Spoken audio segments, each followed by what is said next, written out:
well summed up what Cecil Sharp left out of the story by visually by a movie called Songcatcher, which kind of like takes that story of people finding this connection between these Victorian songs and in England and the Appalachian Mountains. And so this woman is going to collect songs in the Appalachian Mountains, and she's looking for this ballad singer, and she stops and sees a black man playing a banjo on the stoop, which in the film is played by Taj Mahal.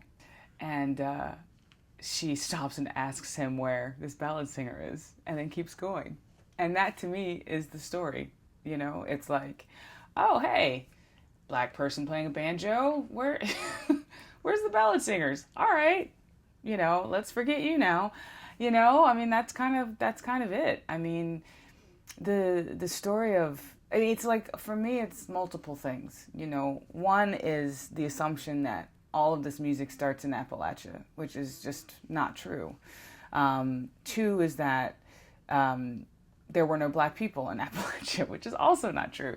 So those are two enormously huge assumptions to make and really skew the story. But like, he wasn't the only one who did that. I mean, Lomax did it too. I mean, a lot of people who were looking for a narrative ignore everything that's outside of that narrative because, you know, and it doesn't take away from the work that they did. It doesn't take away from what they saved.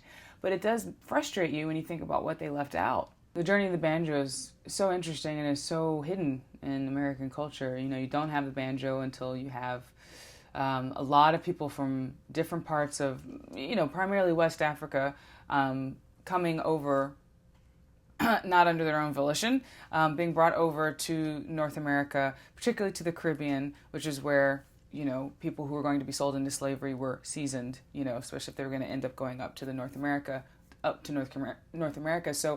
So much of what becomes African American music and dance is formed, you know, in the Caribbean, in Congo Square in New Orleans, where all of these different cultures didn't speak the same language, weren't playing the same instruments, but were playing in a sort of family of instruments, of these lute type instruments, you know, either the memory brought over or the instruments themselves brought over. And then, you know, the syncretization of all of that, you know, forming what becomes known as the banjo, the banjar, the banjo, whatever, banza, in the Caribbean, and then being brought with people up to the southern United States, or actually just the United States in general, you know, because people forget that there were enslaved people all over, you know, from, you know, I think it was like the first European settler stepped foot on, you know, in North America, and like 20 years later is the first African American, you know what I mean? It's like very, very intertwined all over the place, you know, and that's really important to remember, because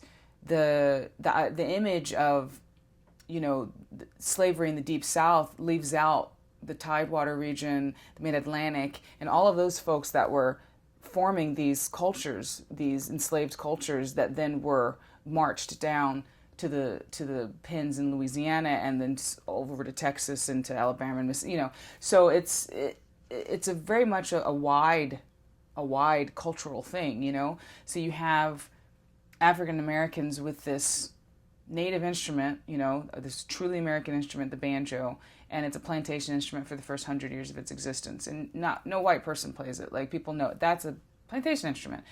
And you have this, and you also have black musicians being trained to play for white dances.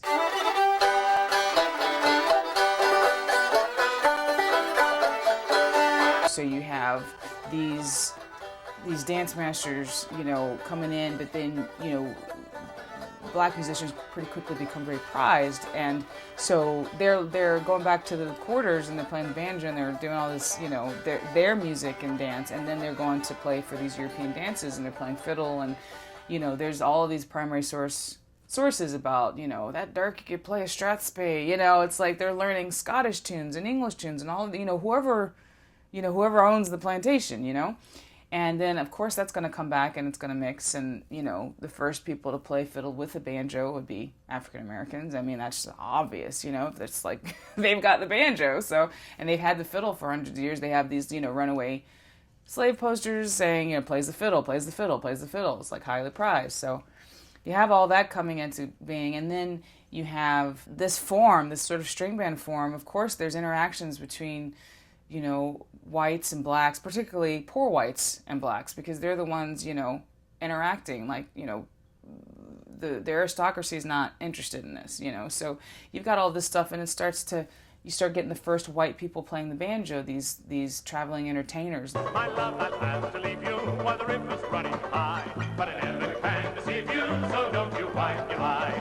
Ring, ring the banjo. These blackface entertainers start playing the banjo. They make some changes to it, but you know, in form, it's like the stuff they do it doesn't change the basic form of the banjo. There's no adding the fifth string, and it was already there, and you know, all of these sorts of things. And then so blackface entertainers started taking the banjo, and people go nuts. They're like, "What is this thing? This is amazing!" You know, and it becomes this cultural explosion. Like they travel to Europe and Australia and South Africa, and it's the whole world's first encounter with indigenous American music, even done through white people playing in blackface.